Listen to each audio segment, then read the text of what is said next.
Don't be the same. Be better. Be better in your creativity, be better in your imaginations. And that's what creativity actually requires. It requires you to be better every day, better than what you were yesterday, more creative than what you were yesterday, and more imaginative than what you were day before yesterday. So, hi friends, this is our new lesson in the series Creative Writing Small Steps for Giant Leaps. The lesson is the writing process and presented by me, Palak Sharma. Here are a few things about me. I'm an economics honors student at Sophia College, a mixture of Keats and Shakespeare, a poet at heart, a theatre geek. Follow me on Unacademy. Here's my link. Comment with all your doubt, feedbacks, and queries. And do not forget the 3 R's and yes, rate, review, recommend, and share the lessons.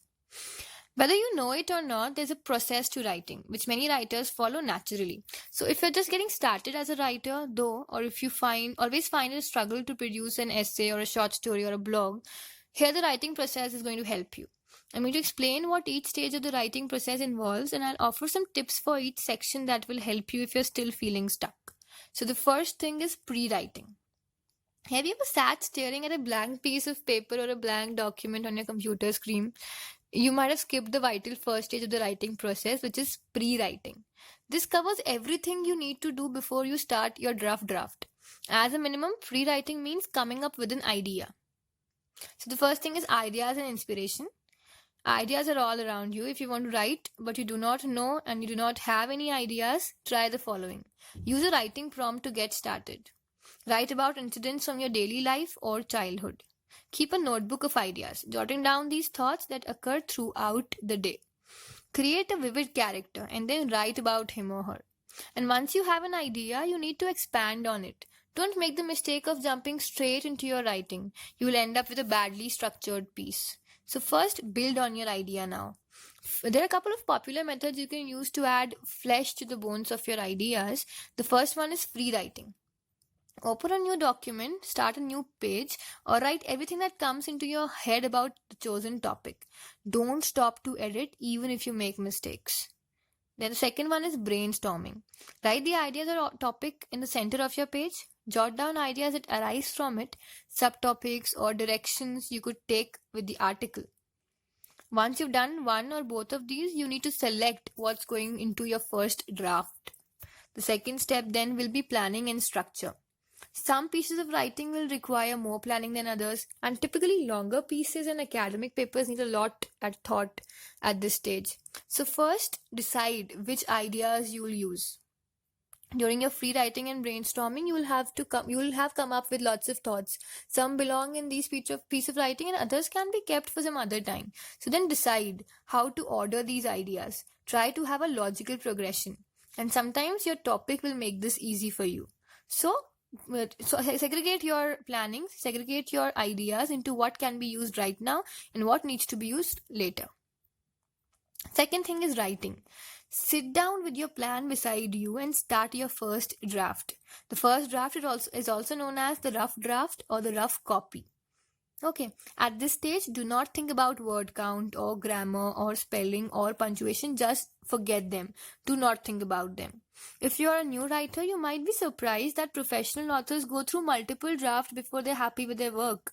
This is a normal part of writing process. No one gets it right first time. Just no one.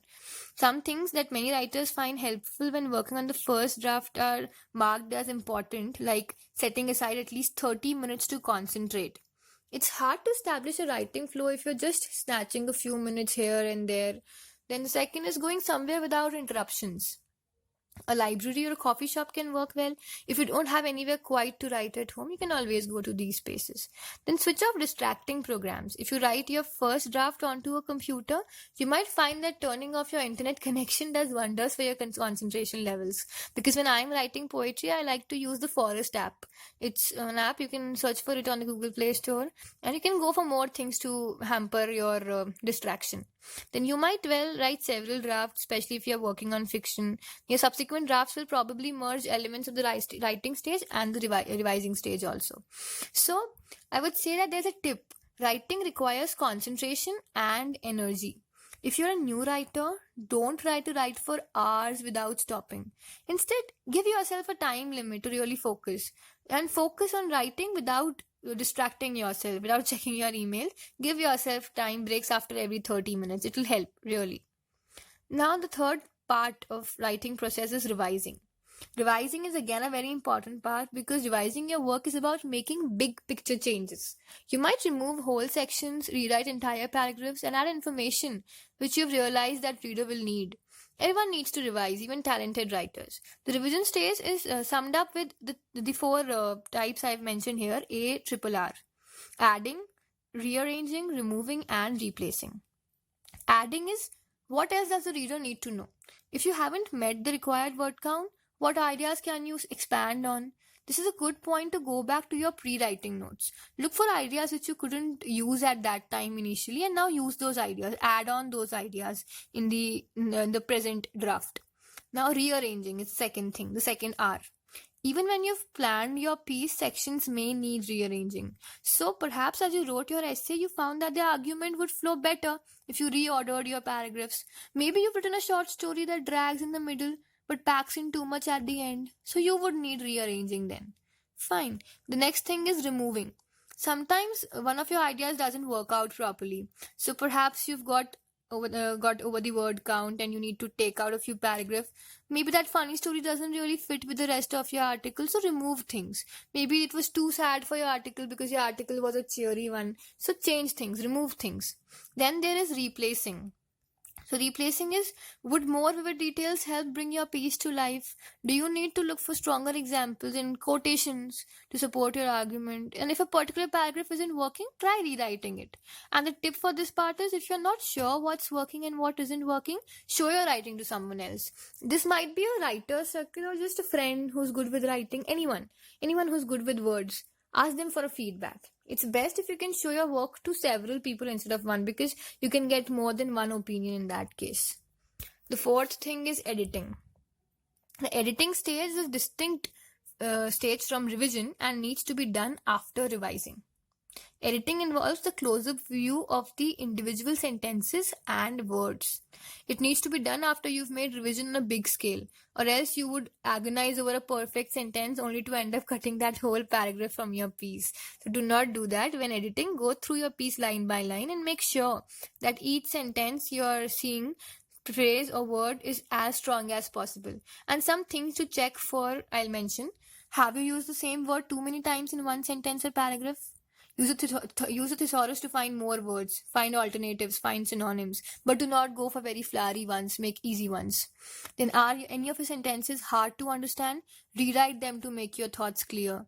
Which words could you cut to make your sentence stronger? Like words like just, quite, very, really, generally. They can often be removed while you're writing.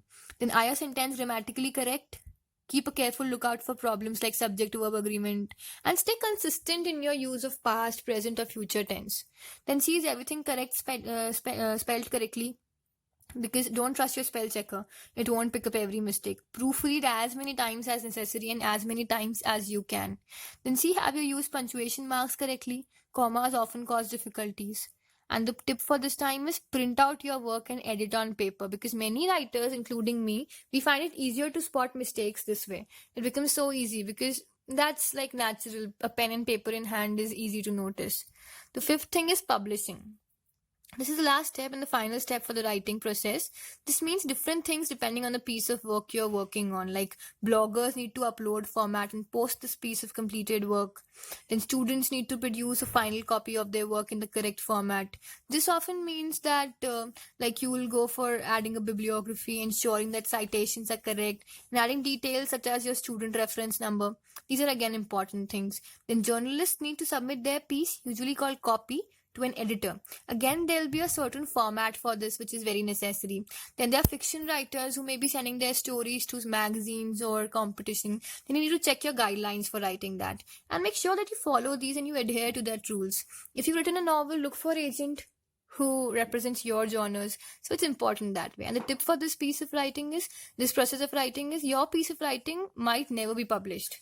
Believe me, it might never get published, and that's okay. Many best-selling authors wrote lots of stories or articles before they got their first piece published. Nothing that you write is wasted, because it all contributes to your growth as a writer. So conclusion is, the 5 stages of the writing process are a framework of writing and a framework for writing well and easily. If you have any tips about the writing process, I'm always open to it. Or if you want to share your experiences, tell us in the comment sections. I'll be waiting for it. And just that's it. So thanks a lot. Rate, review, and recommend. Share this lesson. Have a nice day.